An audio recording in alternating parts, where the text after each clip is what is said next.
మాట్లాడి కోర్టు బయట ఈ విషయాన్ని పరిష్కరించుకునే దిశగా కూడా ప్రయత్నాలు అయితే జరుగుతున్నాయి.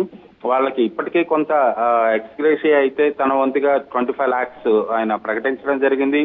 అలాగే వాళ్ళ అబ్బాయికి అవుతున్న వైద్య ఖర్చులను కూడా భరించడానికి రెడీగా ఉన్నారు, భరిస్తున్నారు. ఈ నేపథ్యంలోనే అటువైపు నుంచి కూడా ఆ కేసును విత్డ్రా చేసుకుంటే ఈ కేసు తీవ్రత తగ్గే అవకాశం ఉంది. మరొక breaking అంతోంది.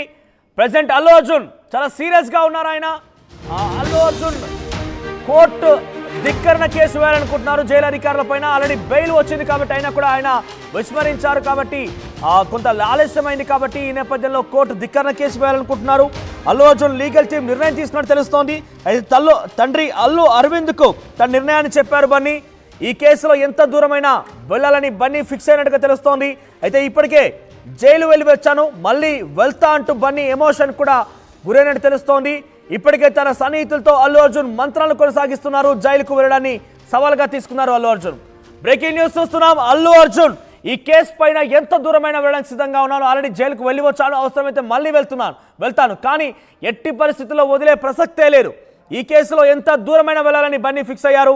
Allu Arjun legal team కూడా ఇందుకు తగ్గట్టుగా నిర్ణయం తీసుకున్నట్టు తెలుస్తోంది. జైలు అధికారులపైన కోర్టు ధిక్కరణ కేసు వేయాలని, జైలు అధికారులపైన కోర్టు ధిక్కరణ కేసు వేయాలని నిర్ణయం తీసుకున్నట్టు తెలుస్తోంది. ఆయన దీన్ని చాలా సవాల్గా తీసుకున్నారు, చాలా ఛాలెంజింగ్గా తీసుకున్నారు. ఎస్ రవిచంద్ర, సో చాలా సీరియస్గా రియాక్ట్ అవుతున్నారు అల్లు అర్జున్. కోర్టు ధిక్కరణ కింద అంటే ఆల్రెడీ కోర్టు బెయిల్ మంజూరు చేసినప్పటికీ రాత్రంతా జైల్లో ఉంచడం పైన అల్లు అర్జున్ చాలా సీరియస్గా తీసుకున్నారు. కోర్టు ధిక్కరణ కేసు వేయాలని అల్లు అర్జున్ లీగల్ టీం నిర్ణయం తీసుకున్నట్టు తెలుస్తోంది. పైపెచ్చు ఇప్పటికే జైలు దాకా వెళ్ళి వచ్చాను కాబట్టి ఎంత దూరమైన వెళ్తాను, ఈ కేసును వదిలే ప్రసక్తే లేదు, అవసరమైతే మళ్ళీ వెళ్తాను అంటూ కూడా ఆయన మాట్లాడి రావడం పైన, ఆయన ఆ రకంగా డిస్కస్ చేయడం పైన ఎలా చూడాలి? ఆయన చాలా తీవ్ర ఆగ్రహంతో ఊగిపోతున్నారు. అప్డేట్స్ ఏంటి? ఆయన ఈ కేసు విషయంలో క్వాష్ పిటిషన్ కూడా దాఖలు చేయడం జరిగింది ముందుగానే. ఎందుకంటే ఈ కేసు నా ప్రమేయం లేదు, ఆ జరిగిన దుర్ఘటన పట్ల నన్ను బాధ్యులను చేయొద్దు అంటూ ఈ కేసును కొట్టివేయాలని క్వాష్ పిటిషన్ వేయడం జరిగింది. క్వాష్ పిటిషన్ ఇప్పటికీ పెండింగ్ లో ఉన్న నేపథ్యంలో నిన్న ఆయన్ని చిక్కడపల్లి పోలీసులు వచ్చి అదుపులోకి తీసుకున్నారు.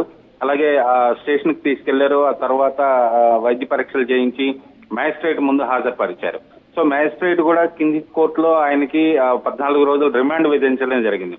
హైకోర్టులో క్వాష్ పిటిషన్ అలాగే వాదోపవాదంలో విన్న జడ్జి ఆ తర్వాత అల్లు అర్జున్ కి లాస్ట్ మినిట్ లో నిన్న ఈవినింగ్ ఐ థింక్ 4:30, 5 o'clock టైంలో ఆయనకి మధ్యంతర బెయిల్ అయితే మంజూరు చేయడం జరిగింది.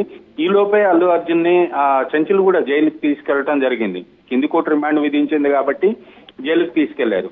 అక్కడికి వెళ్లిన తర్వాత హైకోర్టులో ఆయనకి మధ్యంతర బెయిల్ శాంక్షన్ అయిందని తెలిసిన తర్వాత జైలు అధికారులు ఆయన్ని రిసెప్షన్ లోనే కూర్చోబెట్టారు. బెయిల్ పేపర్స్ వచ్చిన తర్వాత ఆ బెయిల్ పేపర్స్ ఆ ప్రొసీడింగ్స్ పూర్తి చేసిన తర్వాత ఆయన్ని ఇంటికి పంపించే విధంగా ఆలోచించి